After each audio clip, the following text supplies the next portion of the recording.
สองสีพระมหาราชครูเกษราปัญญาปรมาติกาจารย์จากวัดดับภัยเชียงใหม่สืบสานเวลาผ่าน131 ปีนานไกลวัดพระบาทอุดมรุ่งเรืองงามตาเจ้าน้อยบุญทาวงศาข้าหลวงบวงเชียงใหม่ปกครองหัวเมืองฟ้าทุ่มเทแรงกายแรงใจทุกชาติพันธุ์รวมใจรักษา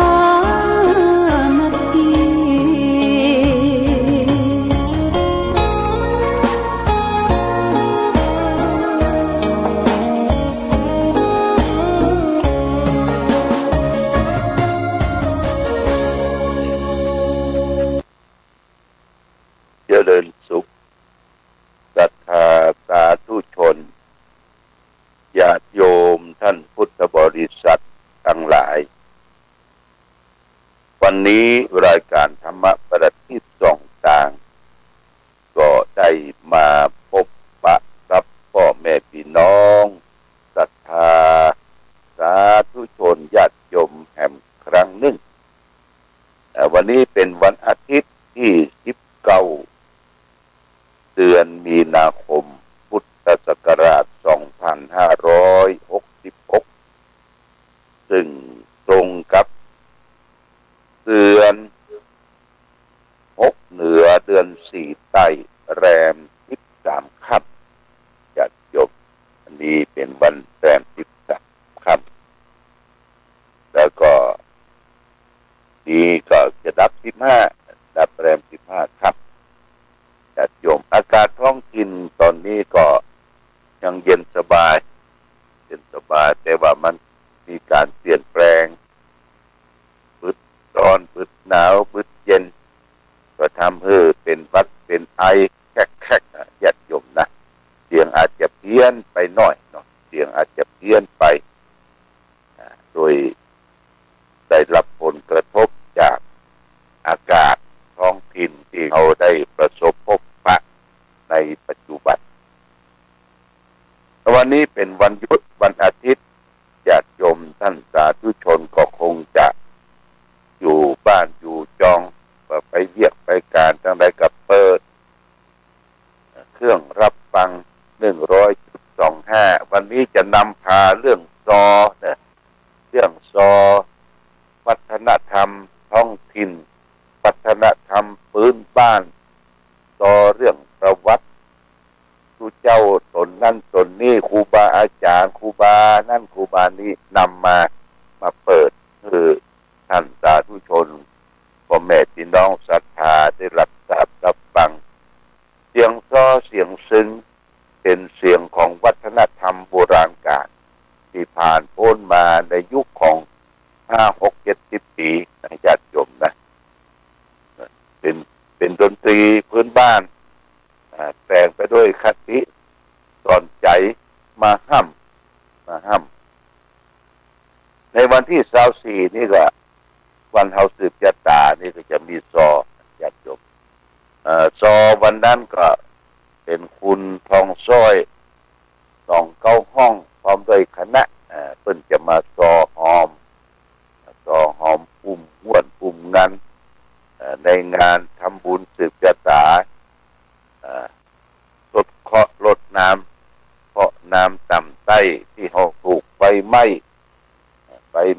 วิหารพระเจ้าหลักแห่งชั้นบนตอนนี้ก็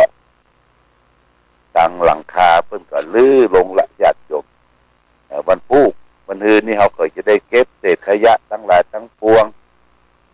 วันที่พ่อแม่พี่น้องศรัทธามาร่วมบุญตั้งแต่วันที่22วันเกิดเราทำบุญทักษิณาทานวันที่23เราบรรดาครัวกินครัวตาลวันที่24สืบชะตาก็จะได้ขึ้นไปไหว้องค์พาลาพระเจ้าละแข่งองค์พาลาพระเจ้าละแข่งนั้นเป็นพระประจำที่บนสำนักปฏิบัติธรรมน้ำบ่อสวานี่นมนานตั้งแต่ปี2500 03มาแล้วญาติโยม03มาได้63 ปีที่ได้อาราธนามาจากพุ่นเมืองมันตะเลได้ข้ามน้ำข้ามท่ามาทางแม่สอดแล้วใส่รถบรรทุก6 ล้อรถทุกขอกปูมาพำนักพักที่วัดอุดมมงคลแม่คาแล้วก็แห่เข้าเมืองฝางวันนั้นผู้เฒ่าผู้แก่พ่อแม่ศรัทธาเพิ่นบอกว่าฝนตกฝนซึ้งทั้งที่ฝนประเทศตั้งเขาอย่างมาองค์พระพลาพระเจ้าละแข่งนี่ก็ศักดิ์สิทธิ์นะตอนนี้เพิ่นได้ลูกได้ไล่ได้ขัดที่ใครที่ไฟหูบญาติโยมนะที่ไฟหูบนี่ออกหมดละแล้วก็ได้ทำพระเนตรแห่งใหม่พระเนตรก็คือดวงตา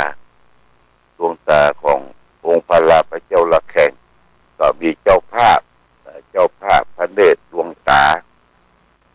ก็มีครอบครัวของคุณชัยยุทธนางสาวฤดีสมตาที่บ้านประบงเวียงญาติโยมเป็นเจ้าภาพดวงตาอยู่20,000 บาทก็จะได้ทำใหม่อย่างก็มันใหม่คือมันดีขึ้นเจริญขึ้นญาติโยมนะที่มันไม่มันเสี่ยงมันเตรียมไปก็เป็นเรื่องของมันเป็นเหตุเพศภัยพุทธวิสัยที่เราจะได้ไปป้องกันรักษาแต่วันนี้หลังจากที่ได้ไปร่วมงานเปิดงานที่วัดสุวรรณรามม่อนปิ่นไปต้อนรับสมเด็จพระจิรจารย์กรรมการมหาเถรสมาคมเจ้าอาวาสวัดพระเชตุพนวิมลมังคลารามวัดโพธาเตียนเสร็จเรียบร้อยแล้วตอนบ่ายหลวงพ่อพระเทพปริยัติเจ้าคณะจังหวัดเชียงใหม่ท่านมีเมตตาได้มาเยี่ยมมาพอไฟไหม้มาเยี่ยมเมตตามาพอไฟไหม้แล้วก็ได้อนุมัติเงินวัดช่วยวัดเนี่ย50,000 บาทได้รับมาแล้ว50,000 บาทเนี่ยเมื่อไปประชุมที่วัดพระธาตุสีจอมทองหลวงพ่อท่านก็มาพอมากอยก็ยังซ่อมแซมได้อยู่เพิ่นบอกไว้ฉะนั้นเลขที่มันงิกมันงอเลขที่มันถูกไฟหูกไฟลนเปลี่ยนได้ก็เปลี่ยนนะอันที่ว่าเปลี่ยนก็รักษาสภาพเก่าเดิมไว้ปืนที่จะปูกระเบื้องนี่เพิ่นก็ว่ายังใจได้อยู่มาตรวจสภาพว่านี่หลวงพ่อพระเทพปริยัติเจ้าคณะจังหวัดเชียงใหม่วัด7 ยอดเสร็จแล้วก็ท่านก็กลับตอนบ่ายวันนี้หลวงพ่อจะขึ้นมาครั้งหนึ่งก็คือไปเป็นประธานสงฆ์ผูกพัทธสีมาตัดหวายลูกนิมิตที่วัดดอยแก้วเขตอำเภอแม่อายวันนี้เพื่อจะตัดหวายลูกนิมิตหลวงพ่อพระเทพปริยัติก็จะได้เดินทางขึ้นทั้งเดือนครั้งหนึ่งนิญาติโยมหลวงพ่อเพิ่นอายุ82ละเนาะเพิ่นก็ยังรักษาการทำหน้าที่เป็นเจ้าคณะจังหวัดเชียงใหม่อยู่เพราะว่าสุขภาพร่างกายแข็งแรงวันนี้เพิ่นจะขึ้นมาครั้งหนึ่งที่วัดดอยแก้วอำเภอแม่อายที่แจ้งญาติโยมท่านสาธุชนทั้งหลายก็สิ่งทั้งหลายทั้งปวงที่มันเกิดขึ้นนี่เราได้รับกำลังจิตกำลังใจจากพระผู้ใหญ่จากพระเพื่อนบรรพชิตเจ้าคณะพระสังฆาธิการก็ทำความอบอุ่นมีกำลังใจขึ้นและนอกจากนั้นก็ได้กำลังจิตกำลังใจจากศรัทธาญาติโยม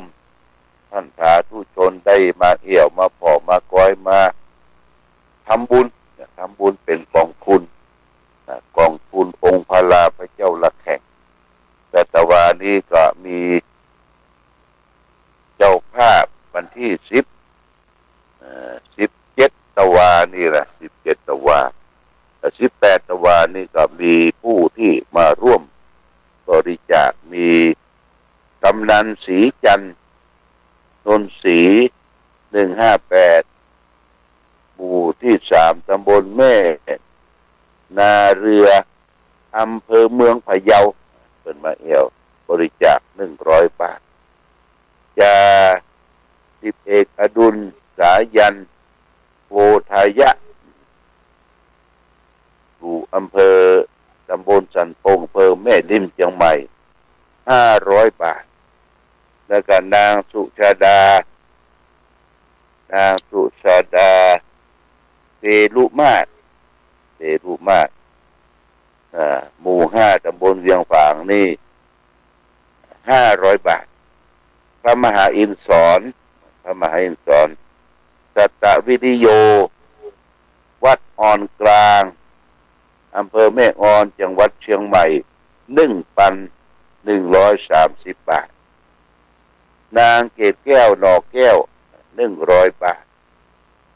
พ่ออุ้ยช่วยแม่เลื่อนพ่ออุ้ยช่วยเปลี่ยนทรัพย์100 บาทพ่อน้อยสวัสดิ์แม่อินแก้ววงคำแม่ขันแก้ววงคำบ้านป้าแดงบ้านหลวงได้แม่อาย500 บาทแม่เท่ามอนกว้างสำนักวิปัสสนา605 บาทโมทนาสาธุกับญาติโยมท่านสาธุชนที่ได้ให้ได้หอมเมื่อคืนที่แล้วได้ไปเทศเป็นงานศพของตุลุงวิชัยที่วัดโตพันดารามห้วยมูลในก็มีบุญโยมกนกพิษชัยนาอันนี้ก็ทำบุญเป็นสังฆทานทานในวันที่24ซึ่งสังใหญ่นะ 3,000 บาทโภชนาสาธุนอกนั้นก็ได้ร่วมกินร่วมทานมีแม่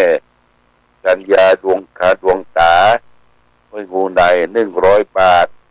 แล้วก็มีแม่บัวแก้วศรีวิชัยห้วยงูใน100 บาทโภชนาสาธุแล้วก็มีพ่อมีแม่ล่าสวนครูพร้อมโดยลูกหลานหมู่บ้านต้นซันในหมู่ที่17สันทราย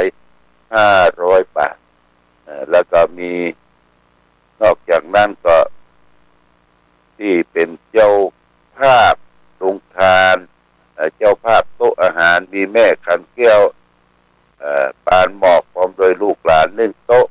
1,000 บาท1,000 บาทถัดนั้นมาก็มามี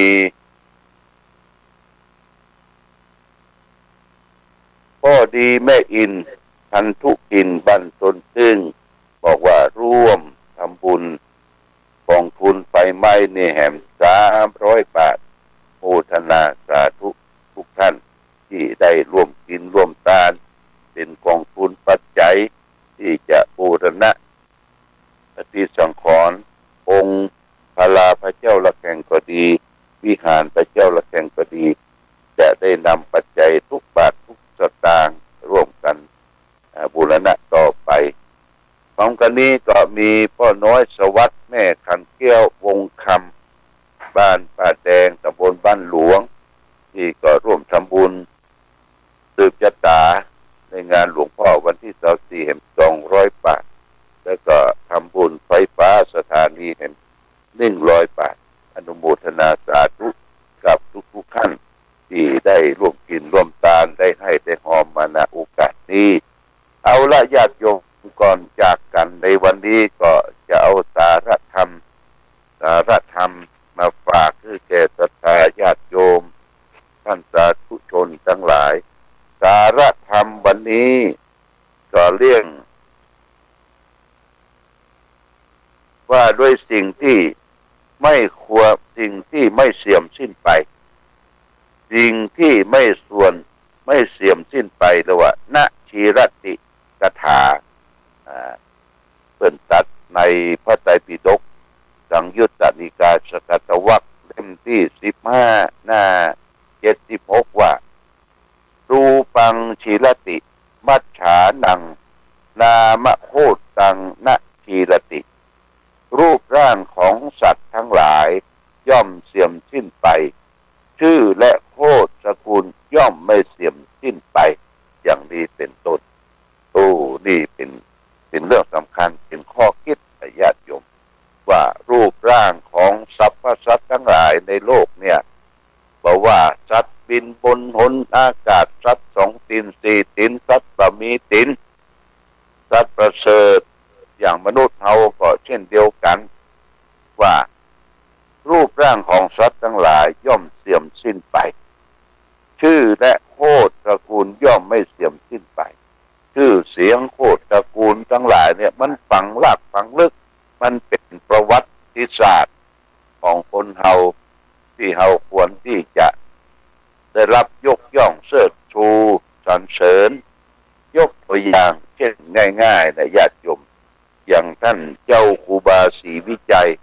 นักปูนแห่งร้านนาไทยนี่ญาติโยมนะถึงแม้ว่าตัวท่านจะได้ถึงแก่มรณภัยหลายสิบปีแล้วหลายสิบปีแล้วร่างกายย่อมเสื่อมผุไปแม้แต่กระดูกแม้แต่เท่าทานก็ยังแบ่งเอาไปบรรจุที่วัดนั้นวัดนี้นะที่วัดสวนดอกก็ดีดอยง่มก็ดีที่ไหนก็ดีหลายที่ญาติโยมนอกจากนั้นก็ได้สร้างอนุสาวรีย์ของครูบาเจ้าศรีวิจัยเป็นที่กราบไหว้สักการะบูชาแก่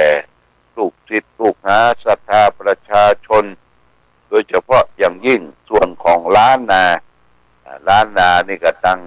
5-6จังหวัดภาคเหนือเนี่ยจะต้องมีรูปของท่านเจ้าครูบาศรีวิจัยรูปร่างสัตว์ทั้งหลายรูปร่างของครูบาเสื่อมสลายไปแต่ชื่อเสียงโคตร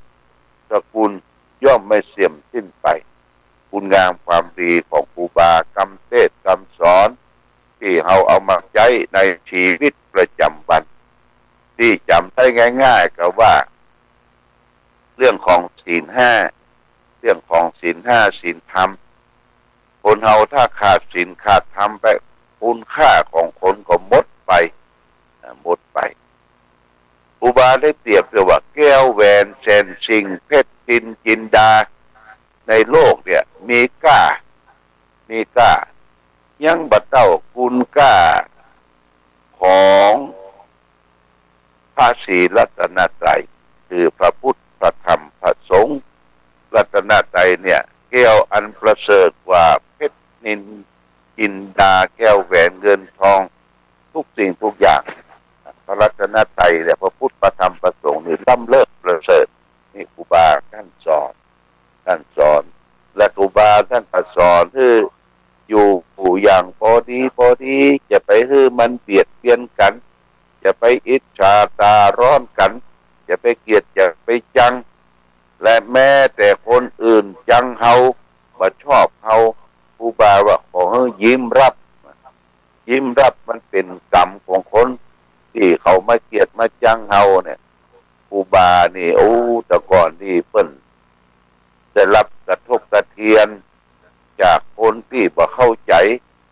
คนที่นอกรีดนอกศาสนามาจ้วงมาจากครูบาว่าเป็นผีบุญพ่องปวดอุตริพ่องเนี่ยญาติโยมแต่แล้วครูบาก็ถูกฟ้องร้องต่างๆก็ได้ผ่านไปด้วยความเรียบร้อยดีงามทุกสิ่งทุกประการอันนี้ก็โดยความดีมีค่ามีคุณค่าคือประเสริฐสุดสำหรับชื่อตระกูลโคตรเง่าที่ได้ประพฤติปฏิบัติดีปฏิบัติชอบปฏิบัติเจริญรอยตามคำสอนขององค์พระสัมมาสัมพุทธเจ้าคือมีศีลมีสมาธิมีปัญญาเนี่ยญาติโยมนะอันนี้เป็นอาทิเป็นตัวอย่างยกมาสาธยายให้ท่านทั้งหลาย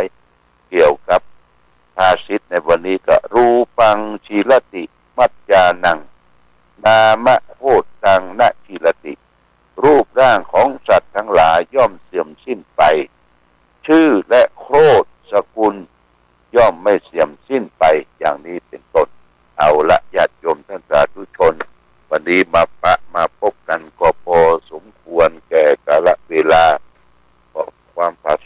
เจริญความดีธรรมจงบังเกิดมีแก่ศรัทธาสาธุชนญาติโยมทุกท่านเมื่อท่านทั้งหลายได้ประสบสุขโชคดีเจริญด้วยอายุวันนะสุขภะ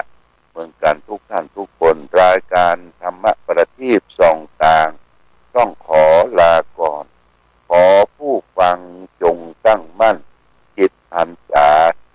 ด้วยธรรมะขององค์พระพุทธาได้นำพาให้เกิดความสุขสงบ